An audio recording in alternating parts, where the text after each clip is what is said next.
আমরা দেখেছি যে ফলস্তিনে আমাদের মুসলিম ভাইদেরকে অতর্কিত তাদেরকে আক্রমণ করা হয়েছে, কোনো উস্কানি ছাড়া।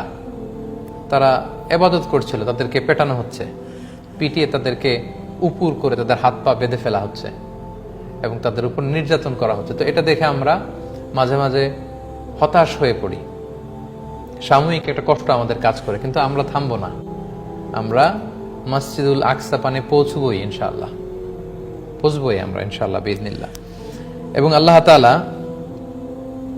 আমাদেরকে বলছেন যে আমাদের সাহস যুগে আল্লাহ তাআলা আমাদেরকে বলছেন যে লা তাহসাবান্নাল্লাযীনা কাফারু মুআজিজিনা ফিল আরদ, তোমরা মনে করো না যে জমিনে কাফেররাই রাজত্ব করবে এবং আল্লাহ তাআলার এই প্ল্যানকে তারা নস্যাৎ করবে না। তারা এই পৃথিবীতে আল্লাহর প্ল্যানকে আল্লাহকে অপারগকারী নয়, বরং আল্লাহ তাআলা তাদেরকে অপারগ করে দিবে।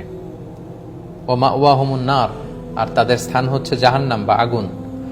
ওয়ালা বিসাল মসির, আর আবাসস্থল হিসেবে জাহান্নাম কতই না খারাপ জায়গা। আল্লাহ তাআলা এখানে আমাদেরকে সাহস যোগাচ্ছেন যে তোমরা ভেবো না যে কাফেররা বিজয়ী হবে। বিজয়ী হবে মুমিনরাই বিজয়ী হবে, বিজয় তাদের জন্য।